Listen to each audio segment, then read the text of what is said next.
visi ir šiandien aš filmuosiu savo naują videoblogą, kurio tema yra birželio pirkiniai. Šiame vloge aš papasakosiu jums apie kelis daiktus, kuriuos suskirčiau iš 4 grupės. Tai yra nagų lakai, rūbai, avalynė ir makiažas. Aišku, šito nelabai pavadinčiau aš makiažu, tai nesupykit, bet neturėjau kaip kitaip pavadinti. Tai yra įrankiai, kuriuo tavo veidas pasidaro gražesnis gal. Nežinau. Tai manau, gal ką norėjau pasakyti suprato, tai galime prie video.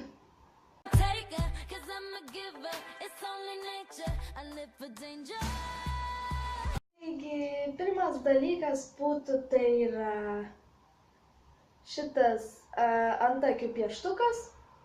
Man jis patinka, aš nežinau tiesiog, nes mano antakiai yra neryškus, todėl aš nusprendžiau, kad biškį pasiryškint nėra blogai. Aišku, vienas patarimas, neprisiriškinkite labai, kad atrodo nelabai natūralūs, bet kad jie matytųsi, tai galima tai padaryti. Tikrai aš patarčiau šitą, nes, pavyzdžiui, aš esu išbandžiusi ir rudą antakį pieštuką, bet man jis visiškai netiko, tai galvoju, juodas tikrai man tiks, nes po to pasitvirtino, manau, tiesa. Tai iš tikrųjų, kas turi tokių problemų kaip aš, taip pat nusipirkti šitą. Aš jį pirkau Drogė, dabar neprisimenu kainą, bet kažkur apie 2 eurus, tai tikrai apie 3, dabar nepasakysiu, kažkur jo. Kaina nelabai džiugina, bet labai geras užtat, jisai čia yra, pasakysiu,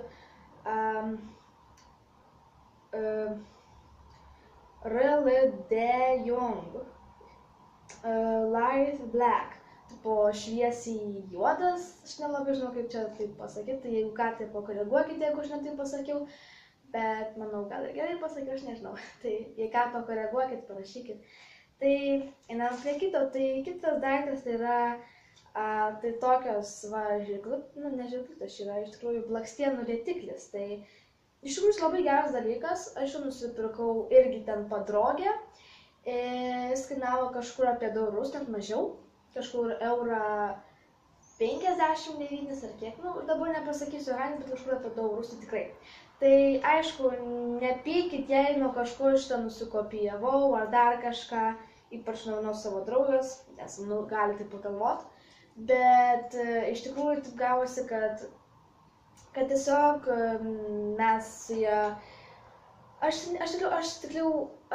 žinojau, kad jis toks yra, kad tas antakių rėtiklis, aišku, norėjau, bet aš kadangi buvau labai didelė bailė ir galvojau, nusipirksiu, jis man nepatiks. Ir šiaip tiesiog buvau nepasiryžus tą dieną pirkti jo, tai nusipirkau mano draugė iš tikrųjų ir po to aš pamačiau, kad labai jai gražiai atrodo, tai galvojau, kodėlgi ne, mane pabandžius, tai pabandžiau, tikrai man labai patiko, patariu visiems šitą nusipirkti, tikrai labai geras dalykas, tai galim kitai.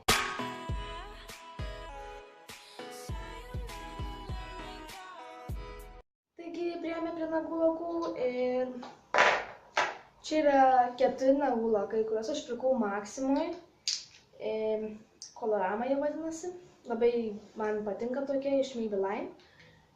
Nes jų labai gera pigmentacija ir konsistencija, labai ryškus ir nereikia ten 2 kartų, kur po to labai sunkiai nusivalo, tai jo.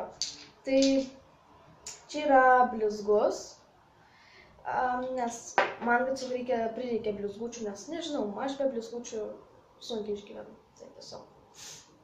Čia yra mėlyna, kurios aš aišku dar neišbandžius, bet artimiausiu metu pasitengsiu išbandyti ir jums apie tai pranešti.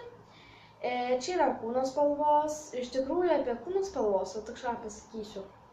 Netrodo kaip kūno spalvos, bet jums gal atrodo, kad tai yra rūžava, bet patikėkite, čia nėra rūžava, nes čia yra tokia, kaip labai šviesi rūžava, nes tiesiog nes ten buvo labai daug labai ryškių spalvų, tai aš čia buvo pati šviesiausia, tai tiesiog ją ir paėmiau.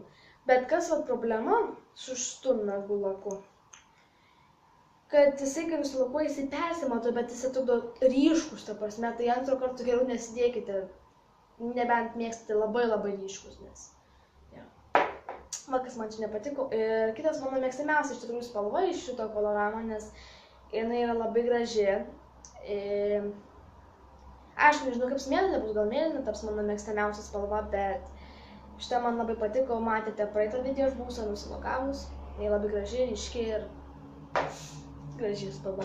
Tai galime eiti prie kito.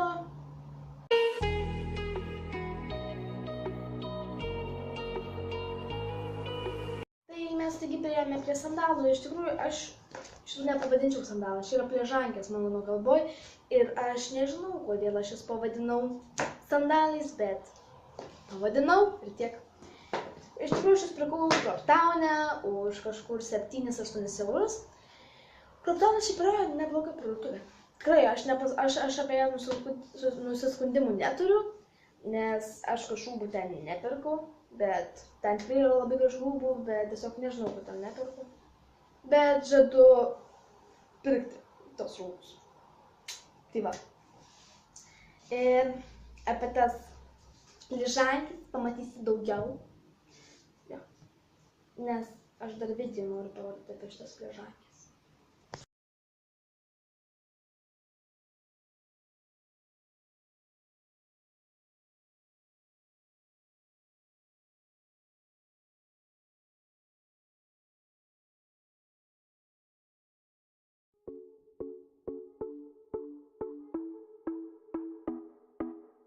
Taigi, priėjome prie rūbų, paskutinio mano vloge etapo, kad ir kaip jums bebūtų gaila. Ir tai parodysiu rūbus, kuriuos pirkau iš Niujorko, tai būtų pirma šitą maikutį, jau manau jie matėte visi, nes jie buvau pirmo vlogo metu savo ir daugiau parodyti.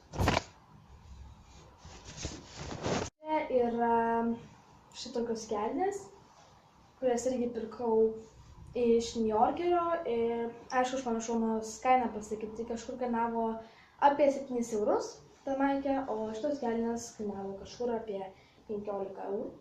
Jo. Bet problema tame, kad kai aš pirkau, jos man buvo šiek tiek per šitą vietą, per šitą vietą man buvo šiek tiek didokos, bet galvau įsidėsiu diržas, kad bus gerai. Bet aš dar labiau sukūdau, man dar labiau diržo reikia, tai užsidėjau dabar normaliai, šiaip bet kažkaip atrodo tikrai, nes man jos patinka. Ja. Gali jas labiau parodyti.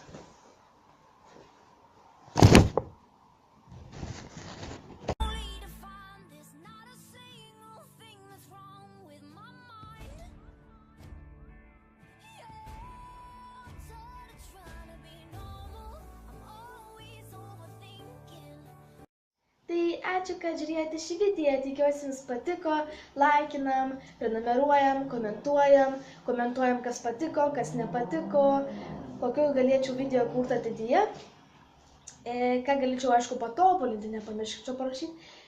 Tai lauksiu jūsų atsakymų ir iki kito karto. Ciao!